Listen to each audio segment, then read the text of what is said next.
WBAL held the first televised debate between the mayoral candidates.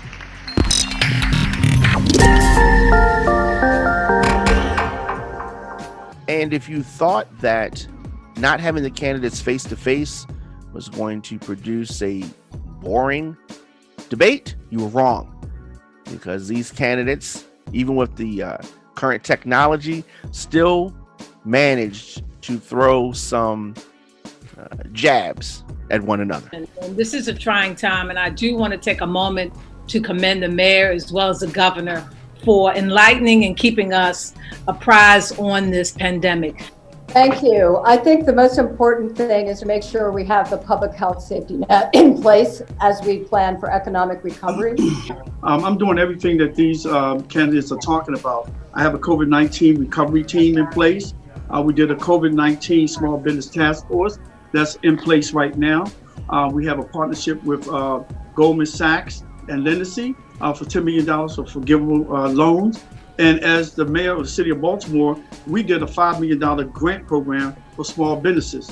And if you look at what I'm doing right now for COVID-19, everything that I'm doing, we're leading around the country. WBAL ran a good debate, keeping things on track. Candidates had to answer questions ranging from economic recovery. People are calling Baltimore to find out what we're doing and how we're getting it done.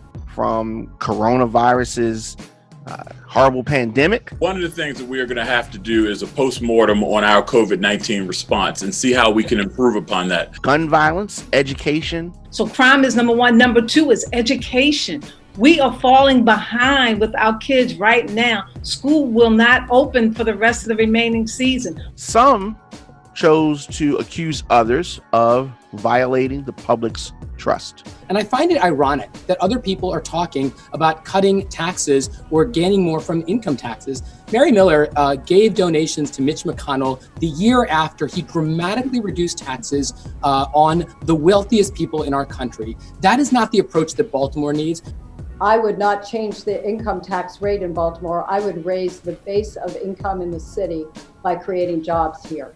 The Democrats in this race made some very bold proclamations. I want to do my 8 years as mayor, and when I hand it off to the next mayor, I want them to be able to build upon even better gains than what we made. That's what we have to do, and we have to hold the educational system and dollars accountable.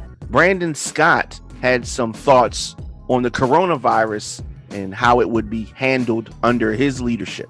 Making sure we have the racial and zip code data, but also being the first in this race to put out a plan that talks about how we can deal with COVID now and after. And if you look at what I'm doing right now for COVID-19, everything that I'm doing, we're leading around the country. Baltimore's Mayor Jack Young wanted to talk about the consent decree and how he pushed it through.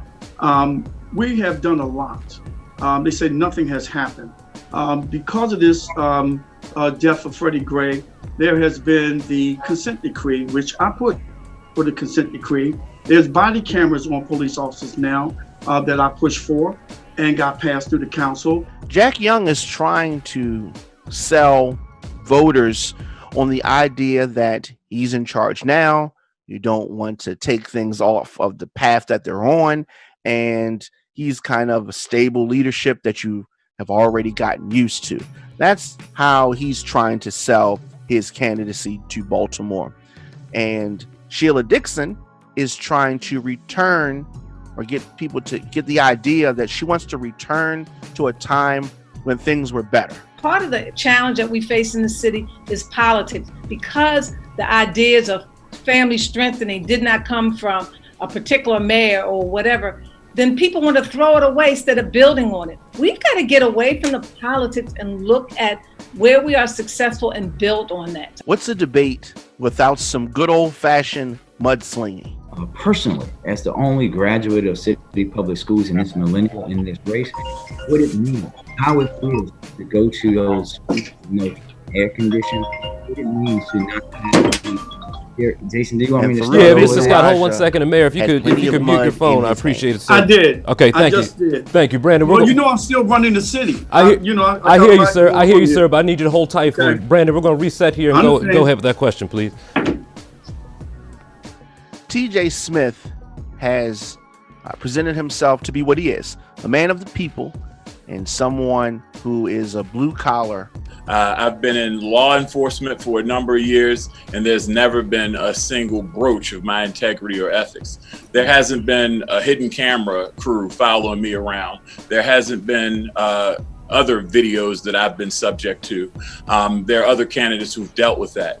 I haven't misused the public trust, and I've tried to be as transparent as I possibly can. Many people in Baltimore have seen commercials on television of Mary Miller. She's been spending a lot of money, and she was called out about her support or her donations in the past. He referenced a political contribution from decades ago. I certainly don't support Mitch McConnell, nor do I approve of President Trump's recent tax cuts. I want to be clear. The reduction of crime is something that every mayor in every city has to face and has to account for.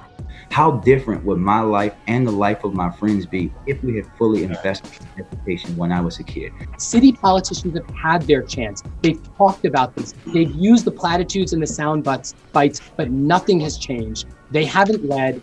I will. Current Mayor Jack Young and former Mayor Sheila Dixon traded barbs back and forth about crime fighting strategies. Sheila Dixon said this: we have to make sure that our police department is equipped to have the kind of expertise to go and track those guns, illegal guns. We should not be talking about this issue today if we had kept a structure in place that was working and successful in this city. Coming from the former Mayor Sheila Dixon, this is a very bold claim, and Jack Young, to his credit, did not take it lying down. I'm paying for her gun trace task force right now that I can use that money to spend somewhere else. That was not a jab, that was like a hook.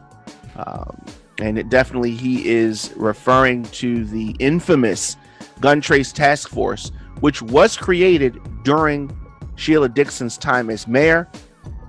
To her credit, she did not create this, and convicted members testified that they committed crimes during her term. However, they didn't only commit crimes during her term. There were other terms that they committed crimes. Sheila Dixon, the former mayor, maintains that she had no knowledge of their criminal activity.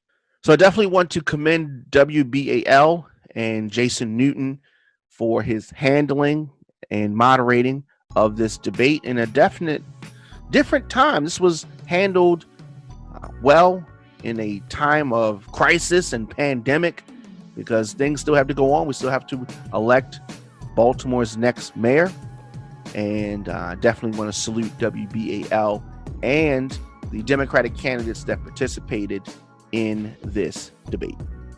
Jermaine Diamond K, of course, Instagram, Facebook, Twitter, at The Diamond K Show, at Radio on Fire.